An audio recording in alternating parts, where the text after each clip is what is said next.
Devotional వర్డ్కు స్వాగతం. ఈరోజు మనం శ్రీ లలిత సహస్రనామ స్తోత్రంలోని శ్లోకము 17లోని 2 నామాల యొక్క భావాలు తెలుసుకుందాం. 17వ శ్లోకము. కామేశ జ్ఞాత సౌభాగ్య మార్దవోరుద్వయాన్విత మాణిక్య మకుటాకార జానుద్వయ విరాజిత. ఈ శ్లోకంలోని మొదటి నామము కామేశ జ్ఞాత సౌభాగ్య మార్దవోరుద్వయాన్విత. ఇది 16 అక్షరాల నామము. ఈ నామంతో అమ్మవారికి నమస్కరించినప్పుడు కామేశ జ్ఞాత సౌభాగ్య మార్దవోరుద్వయాన్వితాయై నమః అని చెప్పాలి. కామేశ అంటే కామేశ్వరునికి మాత్రమే, జ్ఞాత తెలిసిన, సౌభాగ్యవంతమైన, మార్ధవ మెత్తని లేదా మృదువైన, ఊరుద్వయ తొడల జంటను, అన్విత కూడినది.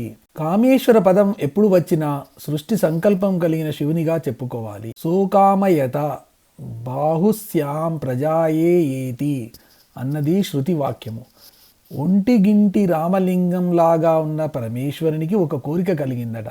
ఒంటరిగా ఒక్కడుగా ఉన్న తాను ఎక్కువ మందిగా అవ్వాలనేదే ఆ కోరిక. ఆ కోరిక ఫలితంగానే యావత్ ప్రపంచము వ్యక్తమైంది.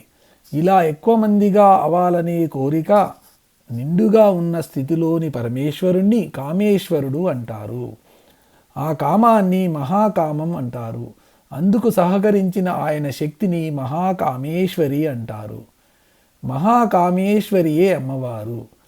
ఈ అమ్మవారిని కేశాది నాభి పర్యంతం ఇంతకు పూర్వం వర్ణించడం జరిగింది. నాభి వరకు ఉన్న అవయవాలన్నిటికీ అవి ఎలా ఉంటాయో ఉపమానాలు చెప్పినా ప్రస్తుత నామం విషయంలో ఉపమానం చెప్పలేదు. అలా చెప్పకపోవడంలోనే ఉంది ఔచిత్యమంతా.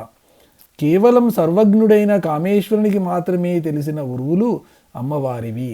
అందుచేత ఉపమానాలు వెయ్యకుండా ముక్తసరిగా లావణ్యము లాలిత్యంతో కూడిన సౌభాగ్యవంతమైన అనే విశేషణాలే వేసి కామేశ్వరునికి మాత్రమే తెలిసిన ఊరువులు అని ఊరుకున్నారు వ్యాస మహర్షి.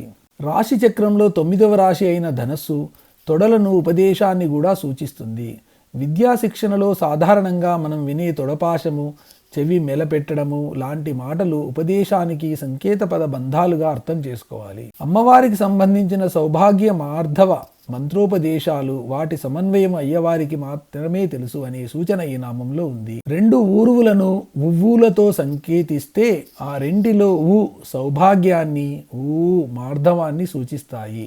ఈ సౌభాగ్య మార్ధవాల సంధానకర్త్రి అయిన అమ్మవారు అయ్యవారికే సమగ్రంగా తెలిసేది అని ఈ నామానికి అర్థంగా చెప్పుకోవచ్చును. ఈ శ్లోకంలోని 2వది మరియు చివరి నామము మాణిక్య మకుటాకార జానుద్వయ విరాజిత. ఇది 16 అక్షరాల నామము. ఈ నామంతో అమ్మవారికి నమస్కరించినప్పుడు మాణిక్య మకుటాకార జానుద్వయ విరాజితాయై నమః అని చెప్పాలి. మాణిక్య సంబంధమైన, మకుటాకార కిరీటము వంటి ఆకారముతో ఒప్పు, జానుద్వయ అంటే మోకాళ్ళ జంటతో, విరాజిత అంటే ప్రకాశించునది. ఓ పెద్ద మాణిక్యంతో ఓ మకుటాన్ని అంటే కిరీటాన్ని తయారు చేస్తే ఆ కిరీటం యొక్క ఆకారం ఎలా ఉంటుందో అమ్మవారి మోకాటి చిప్పలు అలా ఉంటాయట. అలాంటి మోకాళ్లతో అమ్మవారు అందంగా ఉందని ఈ నామానికి అర్థము. క్రిందటి నామంలోని ఊరుద్వయము, ఈ నామంలోని జానుద్వయము ఈ 2 గుహ్యమైనవి. ఈ రెంటిలో ఊరుద్వయము గుహ్యతమము. అందుకే ప్రస్తుతం నామంలోని జానువులకు మాణిక్య మకుటాకారాన్ని ఉపమానంగా చెప్పి పూర్వపు ఊరుద్వయానికి విశేషణాలే చెప్పారు గాని ఉపమానాలు చెప్పలేదు.